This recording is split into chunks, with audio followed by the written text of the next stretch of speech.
Assalamu alaykum muhtaram qarindoshlar. Ko'rib o'tganinglar Erkin Osiyo radiosi Uyg'ur bilimi to'g'ri televiziyasining haftalik xabarlar sahifasi. Mazkur sayfimizda mush bir hafta jarayonida berilgan muhim xabarlarimizni eslatib o'tmoqchimiz. Men Juma. Men Gulchehra. Bu yillik Nobel tinchlik mukofotini tarqatish murosimiga alohida taklif bilan qatnashgan Uyg'ur milliy harakati rahbari Robiya Qodir xonim Norvegiyadagi faoliyatlarini oyoqlashtirib, 12 dekabr Amerikaga qaytib keldi. Ma'lum bo'lishicha, Robiya Qodir xonimga mukofot tarqatish murosimiga qatnashgan 40 nafar oliy mehmon qatoridan o'rin berilgan. Robiya Qodir xonim mukofot tarqatish murosimidan keyin Amerika Avam palatasi raisi Nancy Pelosi xonim va Norvegiyadagi muhim siyosiy arboblar bilan uchrashgan. Robiya Qodir xonim o'tgan bir necha yildan beri Nobel tinchlik mukofotiga alohida nomzodlik ko'rsatilmoqda edi. 20 Uyg'urning Kambodjadan qaytarilganligining 1 yilligi munosabati bilan Uyg'ur va xalqaro tashkilotlar birlashma bayonot e'lon qilib, Xitoy doiralarini 20 Uyg'ur masalasini bartaraf qilishga, xalqaro qonuniy o'lchamlarni asos qilishga chaqirdi. Mazkur birlashma bayonotga xalqaroliq 60 necha kishilik huquq tashkiloti birlikda imzo atgan. Bayonotda Dunyo Uyg'ur qurultiyi raisi Robiya Qodir xonim vaziyatdan qo'rqib, rayondan qochish va boshqa davlatlardan panohlik tilashning normal ahvol ekanligini o'tirib qo'ygan va Xitoy hukumatini 20 Uyg'urning ahvolini oilasi va dunyo jamoatchiligiga oshkorlashi hamda ularni darhol qo'yib berish kerak degan.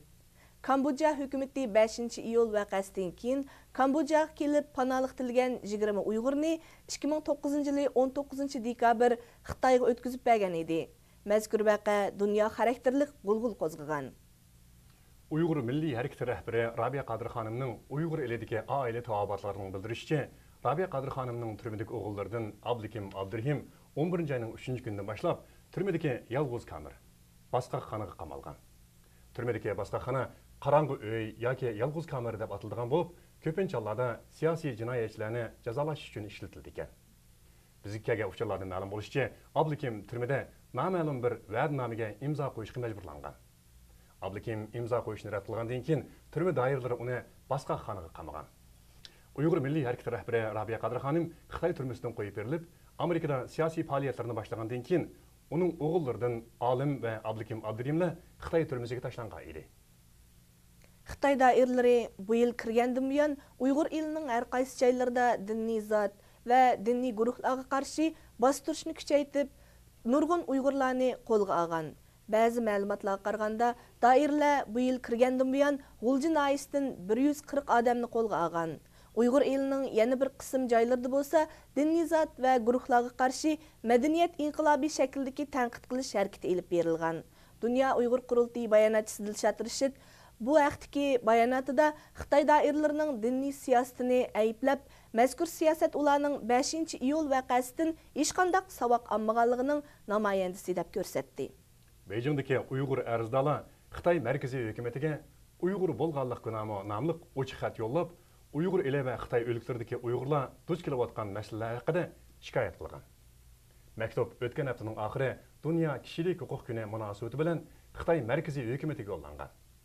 Ular maktubda Uyg'urlarning o'z yurtida ishsiz va nomrod yashayotganligi hamda umumyuzlik kamsizlikka uchrayotganligini ta'kidlagan.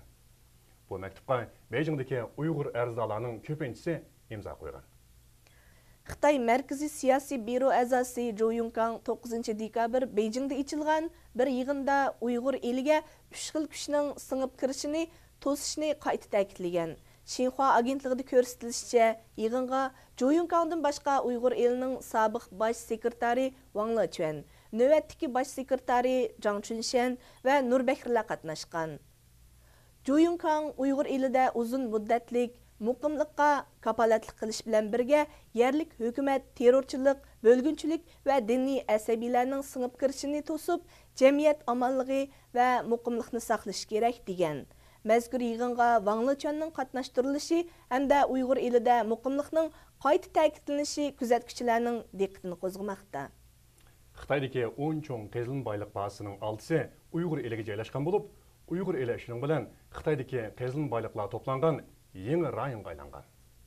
Xitoy xabarlar to'g'rida ko'rsatishicha, bu vaqtdagi uchurlar Xitoy Zamin boyliqi ministrligi e'lon qilgan tekshirish dokladida o'tirib qo'yilgan. Dokladga qaraganda, navbatda Uyg'ur elida 900 o'rinda qazilin boyliq bayqalgan va kalla echilgan.